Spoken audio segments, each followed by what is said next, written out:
Thank you for joining us today for another exclusive interview sponsored by Emovet. Help your horses reach their maximum potential with Emovet's line of natural homeopathic products. I'm your host today, Aurelian Germain. Today we are joined by Alastair Donald, a renowned bloodstock agent from Sackville Donald, with over 25 years of experience in the thoroughbred racing industry. With an impressive record of purchasing over 65 Group 1 winners and champions across the globe, Alastair has an unparalleled eye for talent. From Royal Ascot to the Breeders' Cup and Hong Kong Derbies, his expertise has shaped the careers of countless top-tier racehorses. Join us today as we dive into his remarkable journey, strategies for finding racing stars, and the evolving dynamics of the international bloodstock market. Stay tuned for a fascinating conversation. Well, great to have you here, first of all. No problem. Very happy to join you. Excellent. So as I mentioned, with over 65, Group 1 winners purchased during your career, could you share maybe the story of one that really stands out and why?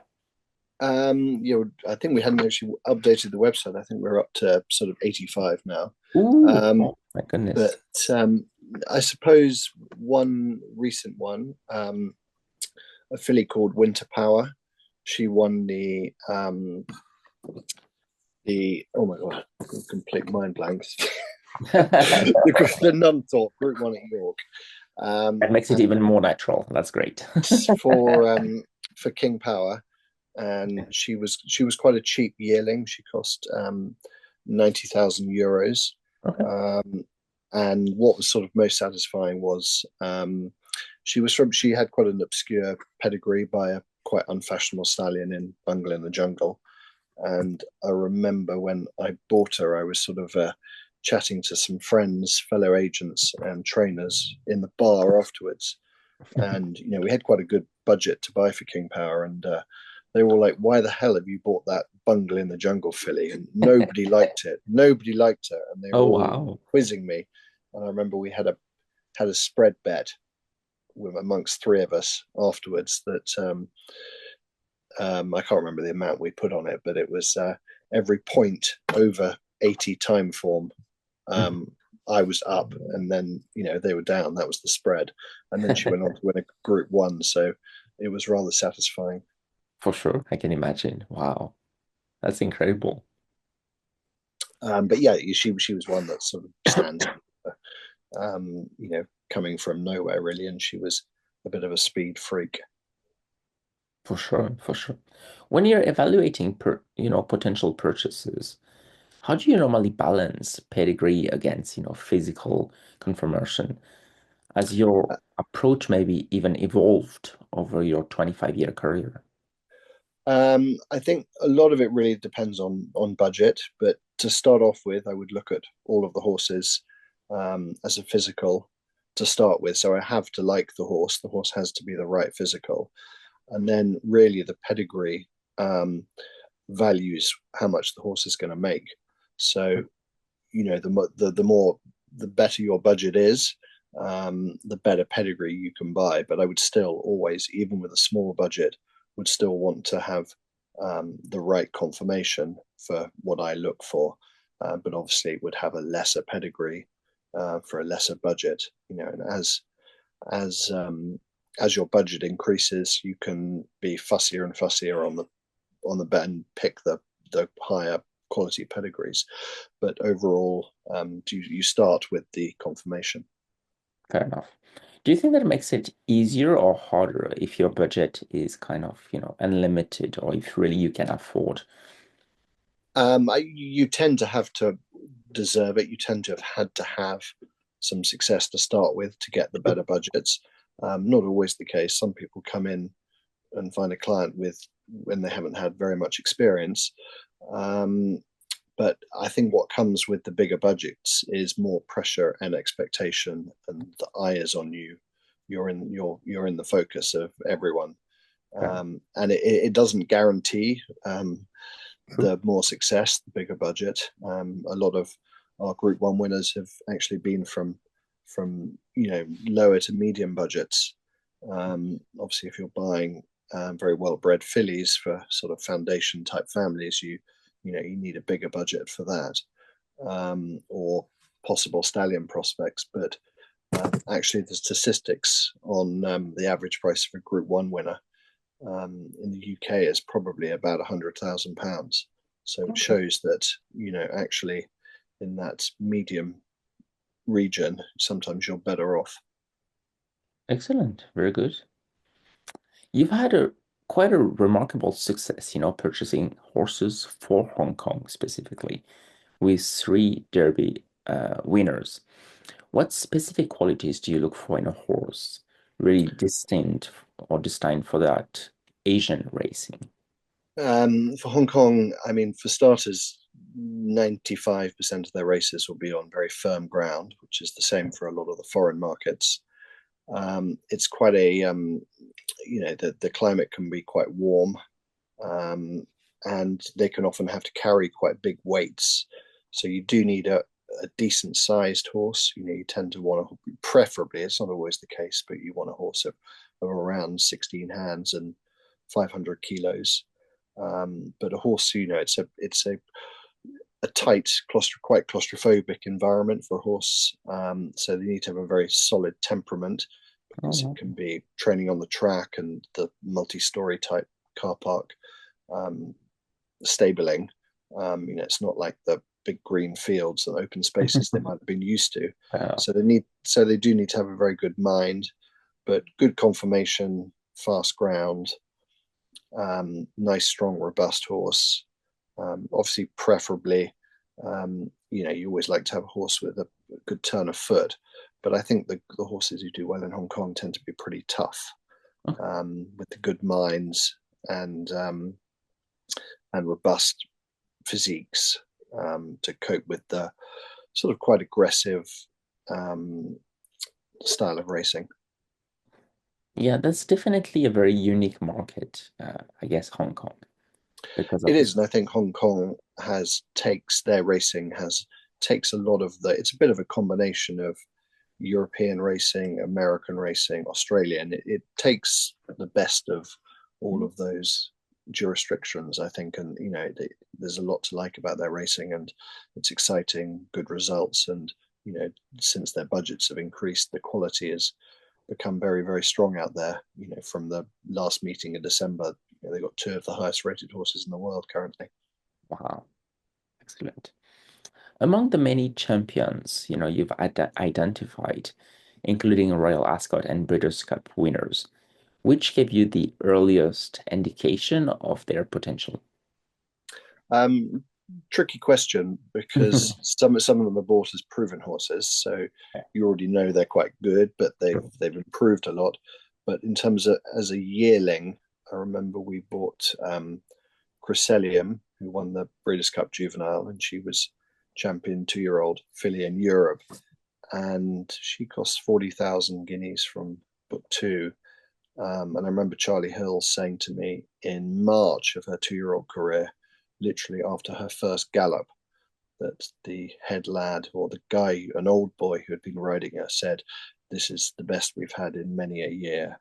Wow. And anyway, sometimes that information is duff, but they proved to be very correct. And Okay, perfect. she was a brilliant 2 year old, and sadly died, and we didn't see her at three. Oh, wow. But yeah, she knew. I think she was one who, yeah, the vibes were very strong before she ever ran. I understand. How has the emergence of racing in the GCC, especially after the Saudi Cup was launched, changed your approach to selecting and recommending horses for clients? Um, I don't think it's probably changed the selection. It's it has sort of it's another new market for possible resale too, Mm, or when you have a client's horse who's racing in Europe and that they're of a group standard, and you've got all these attractive races across the Middle East. So definitely as when you're in your management role, you're thinking, oh, we've got a lovely mile and a quarter horse here who likes fast ground. There's a very valuable race in Saudi, very valuable race in Qatar. So you're thinking about all the worldwide options in terms of planning their career. And then sometimes a client might say, well, I'd quite like to sell this horse, and I would say, well, he would really suit the Saudi market, for example, or he would suit Australia. So it's another dimension to race planning for possible races to attack, and another avenue for selling horses too. We've sold quite a few horses to Bahrain. Oh, They've wow. got their Bahrain International Race Series, which has only been going 2 years and is developing very quickly and on the up. And as you say, Saudi and Qatar, and obviously Dubai has been going the longest. But it's a time of year when there's very little racing in the UK, so it's another market to keep things going all year round. Definitely, definitely. Could you share with us some insights into purchasing horses, you know, specifically for dirt racing versus turf? What are the key differences for you that you look for? Yeah, it's quite hard. You're kind of looking for are all weather surfaces in the UK aren't like dirt because you don't get the kickback. But obviously a horse who's shown good form on the all weather, or quite often particularly in Saudi, the surface is quite deep and you can get horses who actually like good to soft turf and have a slightly round action, can actually suit that deeper dirt Oh, surface. And also a horse who is tough and quite likes front running, because you mhm. need to show speed and get out there in front.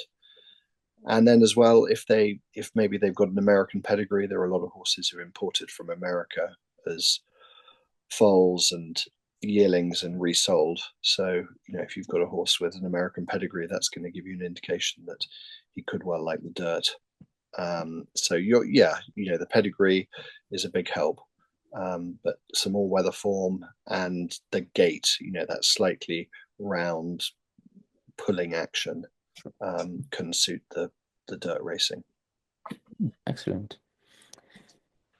How has your experience, you've been working in stables across several different countries, England, the US, New Zealand. How's that influenced your eye for selecting horses? I think when I was younger, I did a lot of traveling, and I would spend time with vets on the racetrack, and that was particularly interesting because you would see the soundness issues that certain countries had, the problems that they had with certain conformations, and which with a higher rate of injuries. So I think I did learn a lot from the vets. And you can get a horse with very, very good form in England, and who wants to go to Australia or America or the Middle East, but they don't have the right conformation to be as good a that to stay sound in that country. So I think the main thing you learned was what conformation would allow the horse to perform at its level to stay sound. So I think soundness was the from conformation perspective was the thing I learned most about traveling around. Excellent. Very good. And when you are at a sale, what's the first thing you look at when evaluating a horse? And has this maybe changed over the course of the years? Not really at a sale. No, I think your process is still the same of looking at the horses and doing your short list. It's a process of elimination.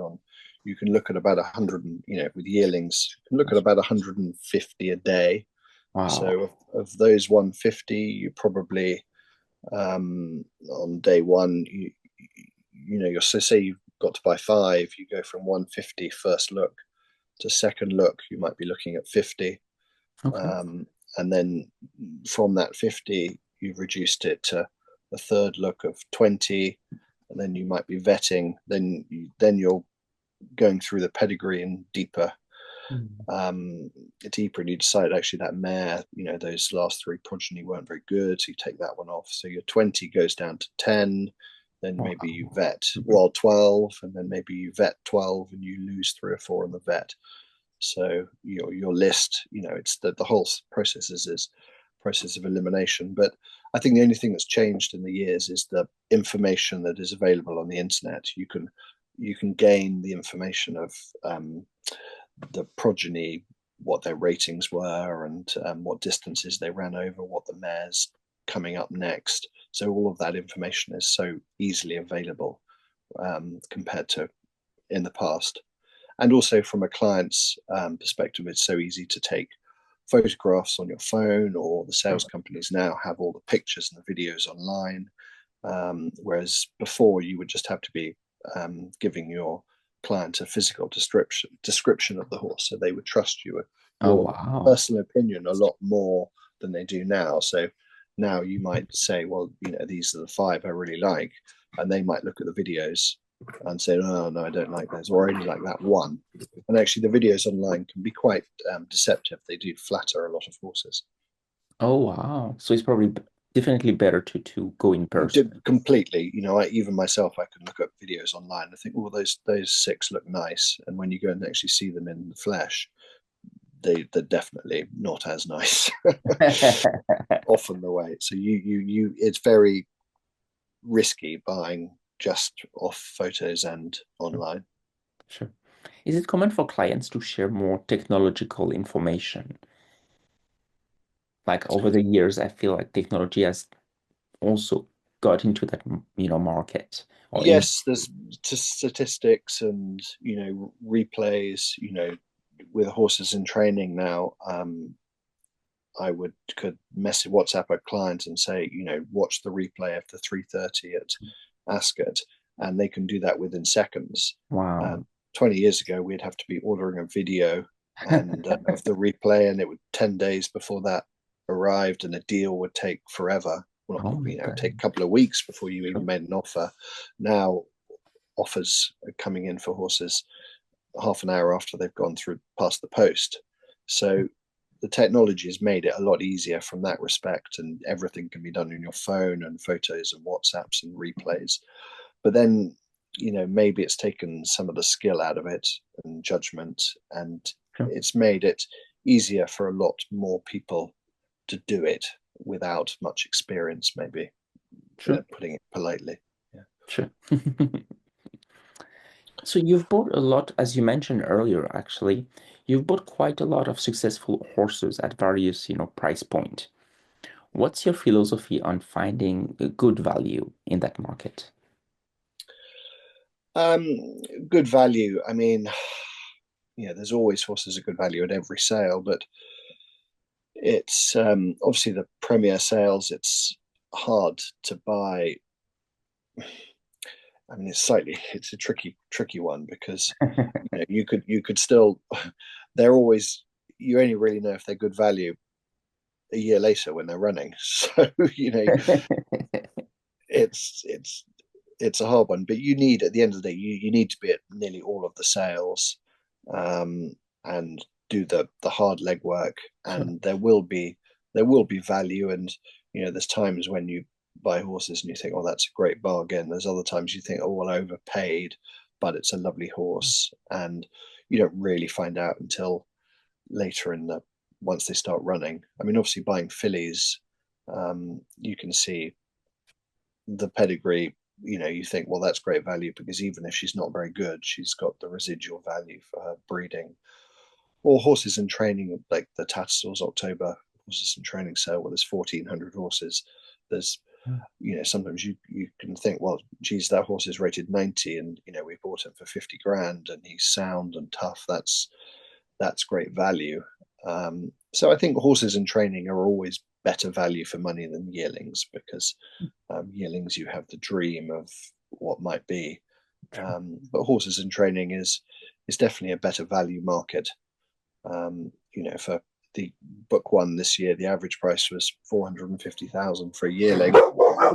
Um, However, for £450,000 as a horse in training, you can buy yourself a group winner. So that clearly is much better value for money.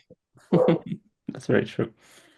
Which current young sires excite you the most, and why do you think they'll be successful?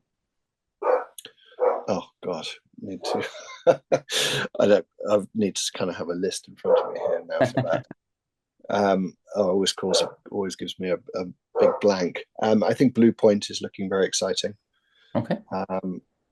And I mean, obviously, we're talking young sires. Knight of Thunder's, I suppose he's not that young anymore, but Knight of Thunder is doing better and better.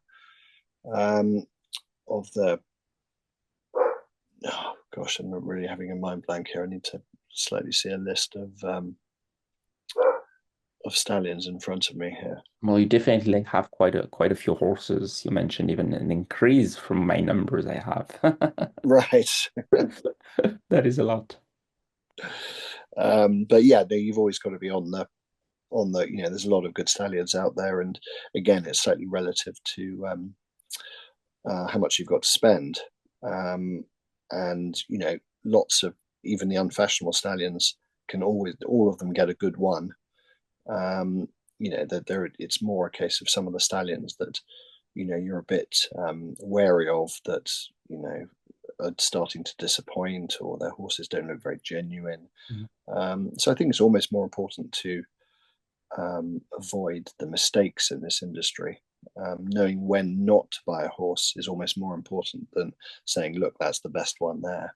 I think in the long run, the guy who does the groundwork of avoiding the mistakes will make your own luck.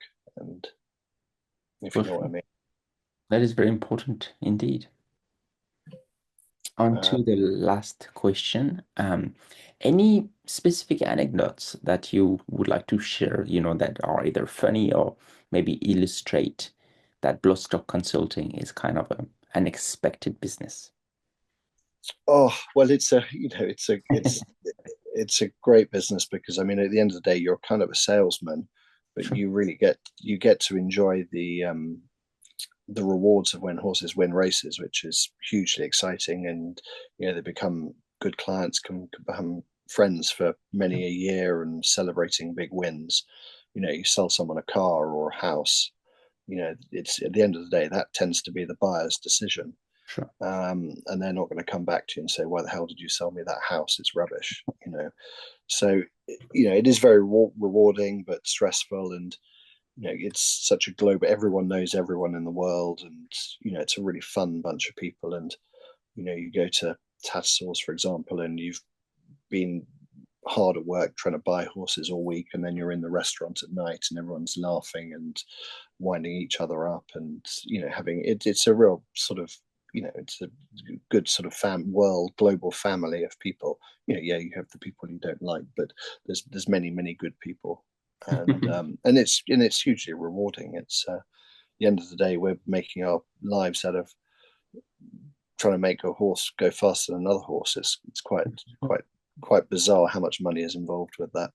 That is At the very end of the day, that true. old fashioned way of wanting to win a race. Sure. Do you think young people still are interested in that industry? It's getting quite complex, with so many different options for them, I would imagine. Yeah, no, definitely. I think there's more and more people wanting to become a bloodstock agent Oh, excellent. than ever before. And in breeding, I think there's a massive raft of young people who are really enjoying horse racing. And there's a it's new student gig with getting people to go to the races in England, and thousands of students are now going racing. The Australians, it's the young, cool thing to do. But I think there's lots of good young people coming into the industry. I mean, it's very hard setting up as a bloodstock agent from scratch. Getting those first clients is really difficult. It's not as glamorous and easy as people think. But yeah, I think it's we always get people applying for work experience and for jobs constantly. Excellent. Well, thank you so much for joining. That was great. No problem. No problem.